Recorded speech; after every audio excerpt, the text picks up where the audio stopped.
வணக்கம். இந்த வீடியோவில் என்ன பார்க்க போகிறோம் அப்படின்னா, சிவன்மலை முருகன் கோவிலில் உள்ள உத்தரவு பெட்டியில் வைக்கப்படும் பொருட்கள் முருகனே சொல்லும் அருள்வாக்காக பக்தர்களால் கூறப்படுகிறது. திருப்பூர் மாவட்டம் சிவன்மலை முருகன் கோவிலில் உள்ள ஆண்டவன் உத்தரவு பெட்டி மிகவும் பிரசித்தி பெற்றதாகும். இதில் வைக்கப்படும் பொருட்கள் நாட்டின் முக்கிய தாக்கத்தை ஏற்படுத்தும் என்பது பக்தர்களின் நம்பிக்கையாக கூறப்படுகிறது. இதுபோல கடந்த காலங்களில் பல சம்பவங்கள் நடந்திருக்கின்றன. தண்ணீர், துப்பாக்கி போன்ற பொருட்கள் வைத்து வழிபட்ட போது சுனாமி, போர் போன்றவைகள் வந்துள்ளன. இதுபோல பல பொருட்கள் வைத்து இதுவரை வணங்கப்பட்டு இருக்கிறது. இருந்தாலும் சமீப காலமாக சிவன்மலை ஆண்டவன் உத்தரவு பெட்டியில் வைத்து பூஜை செய்யப்படும் பொருட்கள் அனைத்தும் அதிக முக்கியத்துவம் பெறுகின்றன. சிவன்மலை முருகன் கோவிலில் பக்தர்களின் கனவில் சென்று குறிப்பிடும் பொருளை அந்த பக்தர் கோவிலின் அர்ச்சகரிடம் வந்து கூறிவிடுவார். அர்ச்சகரும் உடனடியாக பூக்கட்டி போட்டு அது உண்மைதானா என்று முருகப்பெருமானிடம் உத்தரவு கேட்பார்கள். அப்பொழுது உண்மை என உத்தரவு வந்துவிட்டால் உத்தரவு பெட்டியில் ஏற்கனவே வைக்கப்பட்டுள்ள பொருட்களை எடுத்துவிட்டு தற்போது பக்தர் கனவில் வந்த சொன்ன பொருளை அந்த உத்தரவு பெட்டியில் வைத்து வழிபடுவார்கள். மீண்டும் அடுத்த பக்தரின் கனவில் சென்று சிவன்மலை ஆண்டவர் மற்றொரு பொருளை வைக்க சொல்லும் வரை ஏற்கனவே வைத்திருந்த பொருளை வைத்து பூஜை செய்து வழிபடுவார்கள். 2024ஆம் ஆண்டு மண் அகல் விளக்கு வைத்து வழிபடப்பட்டது. அதைத் தொடர்ந்து மண் விளக்கு மாற்றப்பட்டு சிறிய கலசத்துடன் கங்கை தீர்த்தமும் வைத்து பூஜை செய்யப்பட்டு வந்தது. இந்த நிலையில் உசிலம்பட்டியைச் சேர்ந்த பக்தர் ஒருவரின் கனவில் சென்று சிவன்மலை ஆண்டவன் சொன்னதன்படி தற்போது திருவோடு முழுவதும் திருநீறு நிரப்பி வைக்கப்பட்டுள்ளது. அதன் மீது ருத்ராட்சம் மற்றும் நோய் தீர்க்கும் பதிகம் அடங்கிய திருப்புகழ் மருந்து புத்தகமும் வைத்து வழிபடுகிறார்கள். கங்கை தீர்த்தம் வைத்து வழிபடப்பட்ட 11 நாட்களிலேயே திருநீறு நிரப்பப்பட்ட திருவோடு, ருத்ராட்சம், திருப்புகழ் புத்தகங்கள் ஆகியவை ஆண்டவன் உத்தரவு பெட்டியில் மாற்றி வைக்கப்பட்டுள்ளன. திருவோடு, திருநீறு, ருத்ராட்சம், திருப்புகழ் ஆகிய 4ம் தெய்வீக தன்மை கொண்ட பொருட்களாக பார்க்கப்படுகிறது.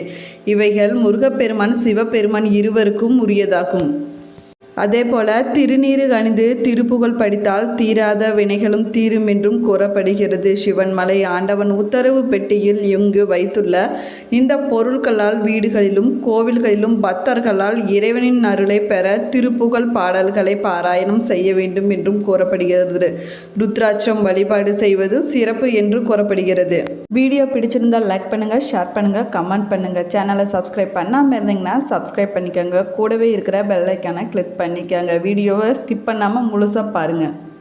ஆண்டவன் உத்தரவு பெட்டியில் மாற்ற வேண்டிய பொருளை முருகன் பக்தர்கள் கனவில் வந்து சொல்லுவார். அவர் அதை பூசாரியிடம் கூறுவார்.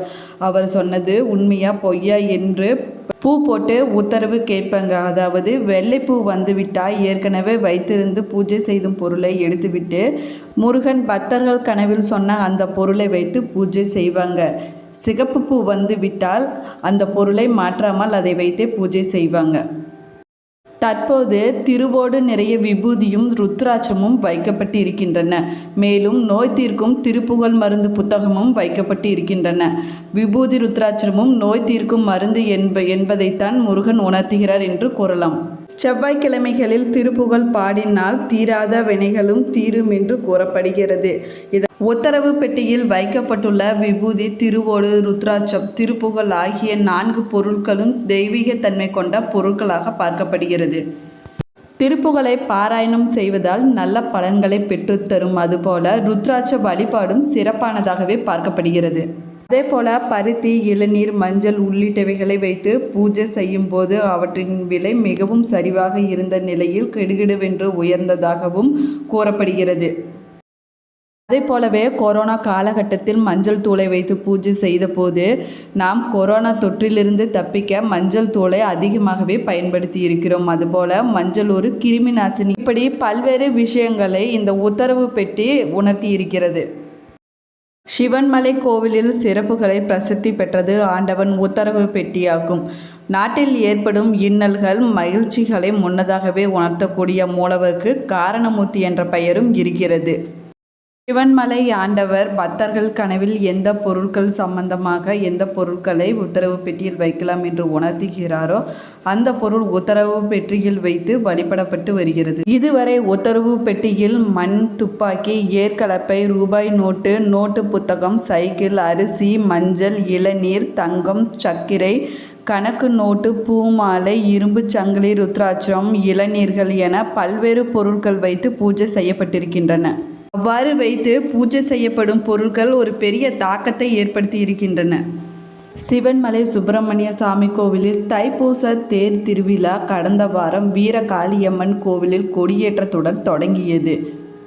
அதைத் தொடர்ந்து வீரகாளியம்மன் திருவிழா காட்சி, வீரகாளியம்மன் தேர் திருவிழா, வீரகாளியம்மன் மலைக்கோவிலுக்கு எழுந்தருளுதல் நிகழ்ச்சி, அடிவாரம் நஞ்சுண்டேஸ்வரர் கோவிலில் சாமி எழுந்தருளுதல், மைசூர் பல்லக்கில் சாமி மலையை வலம் வரும் நிகழ்ச்சி, திருக்கல்யாண உற்சவங்கள் உள்ளிட்ட நிகழ்ச்சிகள் நடைபெற்றன. பால், தயிர், பன்னீர், பஞ்சாமிர்தம் உள்ளிட்ட பொருட்களால் சுவாமிக்கு அபிஷேகங்கள் நடைபெற்றன. தீபாராதனைகள் காட்ட. அதைத் தொடர்ந்து வேல் மற்றும் சேவற்கொடி கொண்டு தேவியருடன் சிறப்பு அலங்காரத்தில் மகர புஷ்ப நல்ல வேளையில் சுவாமி ரதத்திற்கு எழுந்தருளி காட்சி கொடுத்தார். சிவன்மலையில் ஏராளமான பக்தர்கள் கலந்து கொண்டு தேரை வடம்பிடித்து இழுக்க, பக்தர்களின் அரோகரா கோஷங்களுக்கு இடையில் கிரிவல பாதையில் சுவாமி அசைந்தாடுபடியே தேர் வீதி உலா வந்தார். 200 மீட்டர் தூரம் இழுக்கப்பட்டு நடுவீதி வழியாக மாலையில் தேர் நிலையே வந்தடைந்தது. கிரிவல பாதையில் தேர் சுற்றி வந்து தேர் நிலைக்கு வரும் அந்த தேரோட்டத்தில் திருப்பூர், ஈரோடு, கோவை, காங்கேயம், வெள்ளாக்கோவில், ஊதியூர், தாராபுரம், பல்லடம், குண்டடம் உள்ளிட்ட பகுதிகளைச் சேர்ந்த பல ஆயிரக்கணக்கான பக்தர்களும் கலந்து கொண்டு சுவாமியை தரிசனம் செய்தார்கள். ஏராளமான பக்தர்கள் காவடி எடுத்தும் தீர்த்த குடம் எடுத்தும் பாத யாத்திரையாக வந்தும் தங்களது நேர்த்தி கடனை செலுத்தினார்கள். சுப்பிரமணிய சாமியை ஏதாவது ஒரு பக்தரின் கனவில் வந்து ஒரு பொருளை குறிப்பிடுகிறார். கனவில் முருகப்பெருமானின் உத்தரவை பெற்ற அந்த பக்தர்கள் கோவில் பூசாரியிடம் கூறுகிறார்கள். உடனடியாக கோவிலில் உள்ள சுப்பிரமணிய சாமியிடம் பூக்கட்டி போட்டு உத்தரவு கேட்கப்படுகிறது. உத்தரவு கிடைத்தவுடன் சுப்பிரமணிய சாமி கனவில் சொன்ன அந்த பொருளை கோவிலின் முன்பகுதியில் உள்ள மண்டப தூணில் வைக்கப்பட்டுள்ள ஆண்டவன் உத்தரவு பெட்டியில் பக்தர்கள் தரிசனத்திற்காக வைக்கப்படுகின்றன. இந்த ஆண்டவன் உத்தரவு பெட்டிக்கு தினமும் பூஜைகள் நடைபெறுகின்றன.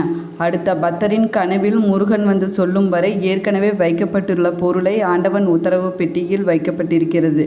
ஆண்டவன் உத்தரவு பெட்டியில் வைத்து பூஜை செய்யப்படும் பொருள் சமுதாயத்திலும் நாட்டிலும் மிகப்பெரிய ஒரு தாக்கத்தை ஏற்படுத்துகிறது என்று கூறப்படுகிறது. பக்தர் ஒருவரின் கனவில் முருகன் சொன்னதை ஏற்றுக்கொண்டு நெற்கதிர்கள் வைத்து வழிபடப்பட்டு வந்தனர். அதற்கு முன்பே துப்பாக்கி, தோட்டா, சைக்கிள், தராசு, திருநீர் உள்ளிட்ட பல பொருட்களை சிவன்மலை ஆண்டவன் உத்தரவு பெட்டியில் வைக்கப்பட்டு வழிபடப்பட்டு வந்துள்ளன. அதேபோல பக்தரின் கனவில் முருகன் வேல் வைக்கும்படி உத்தரவு வந்ததால் சிவன்மலை உத்தரவு பெட்டியில் வேல் வைத்து பூஜை செய்யப்பட்டிருக்கின்றன.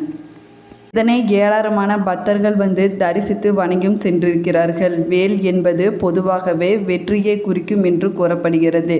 வேல் முருகனின் அம்சமாகவும் பார்க்கப்படுகிறது. இது ஞானத்தின் அடையாளமாகவும் விளங்குகிறது.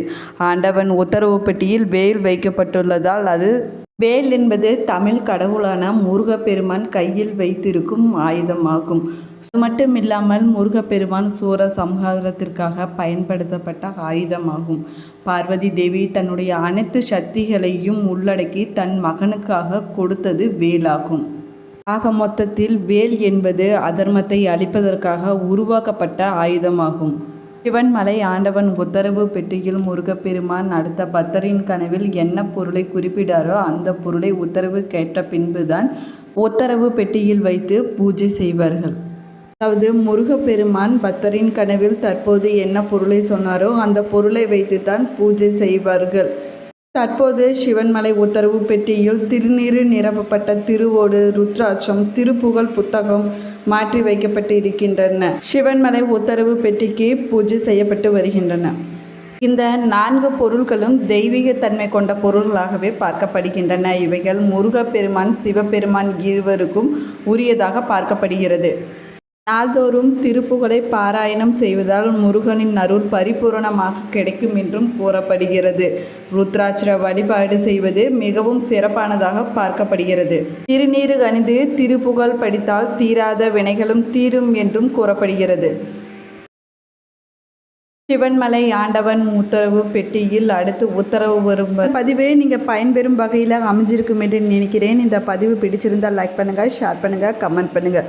கூடவே சேனலை சப்ஸ்கிரைப் பண்ணிவிட்டு கூட இருக்கிற பெல் ஐக்கானை கிளிக் பண்ணிக்கோங்க. இது போன்ற ஆன்மீக தகவலை தெரிஞ்சுக்க தொடர்ந்து நம்மளோட சேனலை பாருங்கள். Thank you friends.